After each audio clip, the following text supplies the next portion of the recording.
All right, and we are back. So, just hit the 7th day, so we've got our Water Valkyrie finally in our hot little hand, so to speak. So, on our team now, this is where this Astromon is going to go. It's a good water attacker. She's going to pretty much be on the team from here on out. There's not very many instances where I'm going to say she's going to get replaced. We're going to level her up. We're going to get her to 6 stars so she gets to level 60. And we are going to use her for a lot of content. Just a quick reason why we chose Water Valkyrie.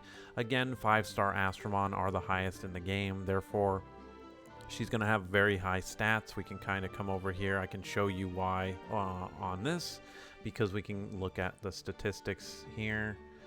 I just want to look at this. I guess we'll just grab this because it won't let me do it otherwise. There we go. So, fully evolved, 6-star Astromon. These are very good stats. HP for an attacking Astromon is going to be like this, but her attack being almost 4,000 before she's ultimate evolved is just good. As you see, if we hit ultimate evolved, once we get her there, she'll be over 4,200 attack. And when you're talking about gems later on, this is going to make her hit like a truck, because her kit is what we're looking at. Her kit with Predator is good, 50% increased damage done, and this is the creme de la creme here. So having a 100% chance right off the bat to reduce, to give defense down is just a shred. Astromon who get defense down, and this goes for all the bosses in the game and things like that, they just melt, especially if you are hitting their super effective. So if this is a fire boss and it gets defense down and Water Valkyrie hits it, it's going to die. It is just going to melt with defense down. So this is a very, very good Astromon to add to your teams and to have them overall. And again, that's why we were going after her for the selection ticket there, for the hero's contract. Now, a quick little talk about gems. I did put on a Gem of Ferocity, so a Ferocity set, just to give a little bit more attack. And I'm not going to cover gems too deeply here, but I want to just say, right now, the only thing you should be focused on is just putting gems that match the Astromon. So Valkyrie here is an attacker. She needs attack gems. You can do attack percent, flat attack, but just put the attack gems on your attacking Astromon. Same thing kind of goes if you guys were able to pull a Water Persephone. We were putting HP percent and HP gems because of adrenaline. Again, I'll talk about this much more in depth, but it matters what the Astromon has for skills as well as what the Astromon is. So Persephone is a balanced Astromon, so it's hard to tell you because her stats are all going to be weighted differently, but as of course Valkyrie being an attacker, her main stat attack will be high, and you saw that with in the Astro Guide how high her attack goes as compared to like defense and recovery and things like that, versus going back to maybe Light Victoria for a second.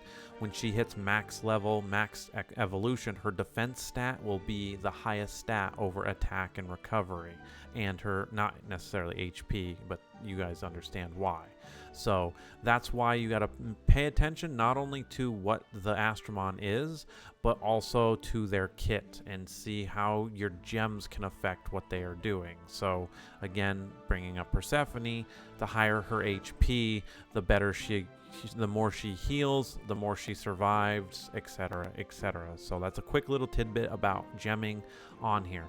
And don't worry about getting gem sets just now. Later on in the game, you're going to eventually hit a barrier where your gems are going to matter. And right now, we're not at that barrier. All we're concerned with is getting our Astromon leveled and maybe having some gems on them to help boost up their attack so that we can get through some content. It's not until you're going to get to hard and extreme that you're going to run into the gem problem where the gems that you have on your Astromon are going to start to matter. But like I said, we're not at that stage yet.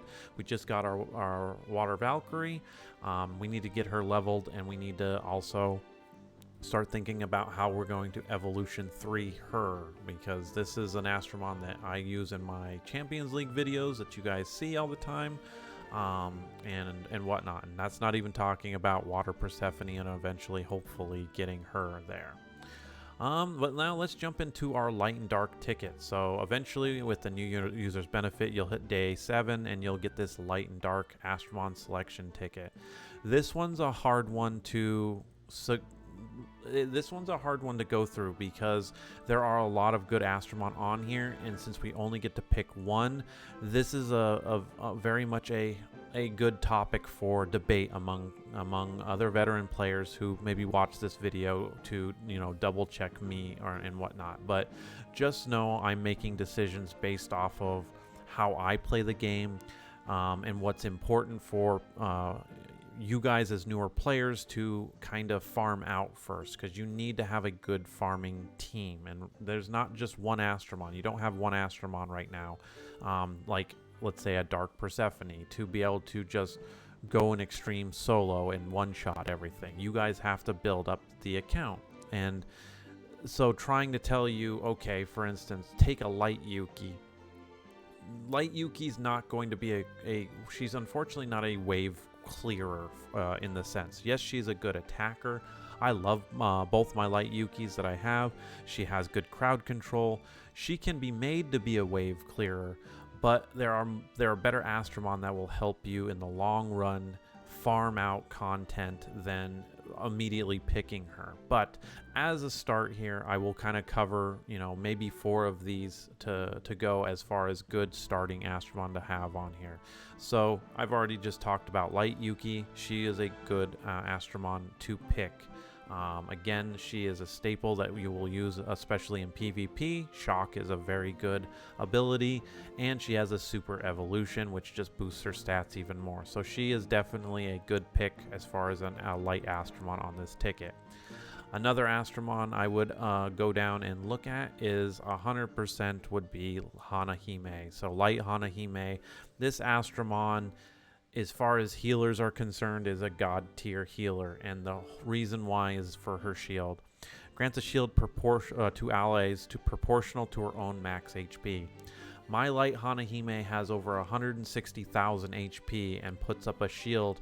Again, there's a cap, but basically puts a max HP shield on my teams. This Astromon is single-handedly can just prevent damage from coming into and hitting your team, on top of being able to heal it up. She's good. There's nothing else I have to say. On top of having aggression, again, this is a skill I want to see reworked later on. This skill helps out her do a little bit more damage. Again, going back to my PvP, she does more damage because of this, and she kind of helps put a little bit more damage out there. Again, this is not a game breaker. You're not going to be soloing waves or bosses or anything with aggression on Hanahime, but eventually, if you can get her in a variant, you will get the leader. And you guys know, in my second row on my Champions League, I run this for the decrease enemy resistance. This is in tandem of why then you can run, let's say, Light Yuki, because then you could put shocks, or you're running your Water Valkyrie, she can get defense down easier, etc., etc. So here is another very good Astromon that eventually you will want to have to use in certain. Again, there's plenty of content in Monster Super League, and all different types require all different types of Astromon for you to use. But this is another light Astromon I highly would suggest you can pick. Out of the 2 of them, again, for the first on your account, because you are going to be building, you already have a good attacker with Valkyrie, and depending on when you're watching these videos, you might not be in the anniversary month, so you might not be getting all the anniversary Astromon that are about to come out. Light Hanahime is probably the pick, because you're gonna have 2 Astromon that are attacking, so she wouldn't be a bad choice in this case. Again, Light Yuki here is not a bad one either, and this is again just at the beginning of your accounts. Later on, you can start diving in when we get these tickets, like for me on my main account, diving into maybe finishing out and getting some more of these light Astromon. For instance, like Light Mona, or even one we haven't seen in a long time, but Light Medusa, things like that.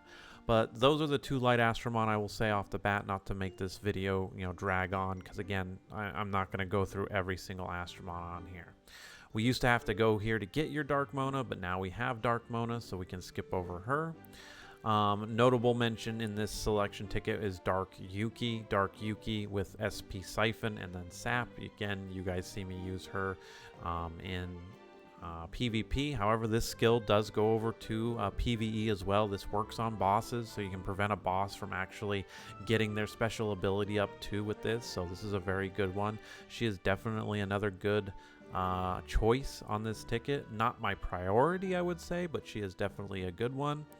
Dark Hanahime, in the same context, would be another pick. Zeal, you guys see this again. Go back and watch my PvP videos from Champions League.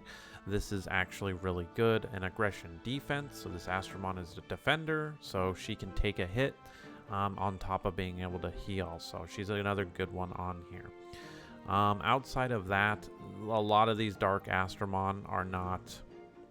They're all usable in different scenarios, different things. But the number 1 pick on here for a lot of content too is Wild Fang. So if you're watching this video and let's say you didn't pick, you didn't pick in the heroes content Water Valk, well, here's a substitute. You can definitely pick up with Dark Fenrir here. So Fenrir eventually gets her super evolution, and she just is a good wave clearing Astromon and just overall good on your team.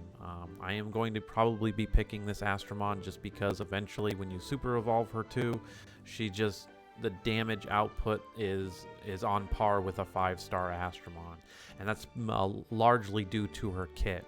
The ability to critically hit after you put books on her, this goes up to eventually 50%. So just without gems, she already gives you a 50% critical strike rate. On top of running Water Persephone, we are well over or close enough to, 80% critical hit rate without a gem. That is incredible. And so this Astromon will be critting almost guaranteed, and that's why I say she is kind of a good wave clear Astromon. You couple that with the fence down with Water Valkyrie, chef's kiss. That's just gonna be amazing. Again, shock, for instance, that decreases a little bit of a defense. This Astromon's going to hit hard. The reason why I also suggest Fenrir as over kind of Water Valkyrie is Dark Fenrir only has to worry about Light Astromon hitting it. That means Dark Fenrir is going to hit everything else with quote-unquote neutral damage, right? It's not super effective. And that's important because she'll only take neutral damage. So when you're out there farming all these stages, you have no worry of your Astromon necessarily dying. She's not going to die from something because she's not being hit by something that's super effective. Now, there are some light Astromon. Star Sanctuary is a place where that is there, but it's only that map. And that's the funny thing about this. So overall, I'm going to pick Fenrir as another attacker just because I like my glass cannon builds, and she will do enough damage to help me farm quickly.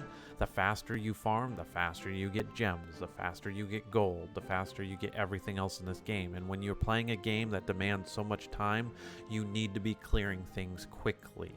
And Fenrir is going to do that. But again, I don't want to discount out here that there are a lot of Astromon on this here that have, again, viability going forward. And I'm not going to discount that.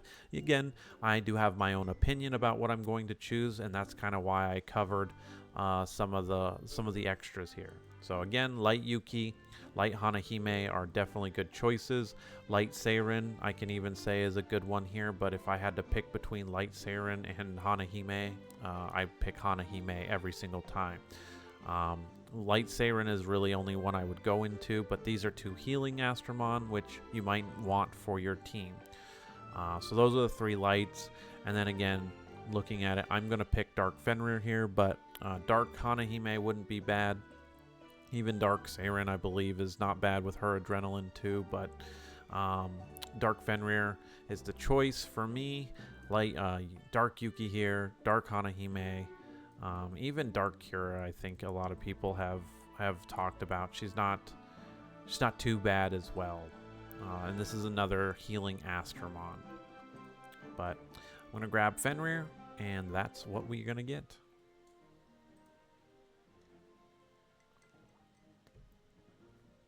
And so our team is just going to be comprised of eventually Water Persephone, Fenrir here, Water Valkyrie, and eventually Light Arthur.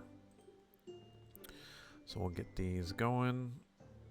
We'll take these. I'm not going to grab all the energy because I need to do a butt ton of leveling. So these EXP bonuses, we're definitely going to be running out there. So with that said, we've covered all the bases on that. Hopefully you guys are getting farther along than I am. The next thing to cover is eventually we get the light contract. This is another login for 7 days. We'll just cover this right now. So once you get this one done, we go down to the contract of light, and we are going to be picking Light Arthur. This Astromon is another good... I guess we can just click that. I'm trying to hold it. This is another Astromon that's going to be a good staple on your team. He has Shock on the first one, but then he has Hunter. Increases critical hit damage by 50%. This is going to be just, again, a really strong attacker. Not to mention, you are going to be able to ultimate evolve him immediately. So that is one of the reasons why we are selecting him, is we aren't going to do what the game wants us to do. So the developers want you to take this Water Arthur and use all the trinkets and all that, and no, we're not going to do that. We do not want to waste those. We're going to use it for Light Arthur, because this Astromon gets this will be used more often and will help you clear in the same way Fenrir and Water Valkyrie is going to do. So when that contract comes up, we will be going through this. And I'm going to wait to talk about what we're going to pick for the other two, because this is well down the line when we get to the Dark contract and then into this Astral contract. So we will leave that there. So hopefully you guys have found this helpful. I'm going to get back out there and start farming. We need to get some levels, definitely. We've got 2 new Astromon that need to be leveled up. Ooh, 2 squares and a triangle. Nice. But I've got 2 Astromon that need to get leveled up. I need to get everyone else leveled up. And then we will move into the next video. We will talk about how to ascend your Astromon. Things have changed since I last had to do this. So... not too difficult now to ascend your Astromon. You don't have to wait until, like, let's say the weekend or a Friday night or whatever. You can now run all this stuff all the time, but that'll be in the next video. So I appreciate you guys watching, liking, and if you have questions, please put them down below and I will get back to them. So thanks for watching, and I will see you all in the next video.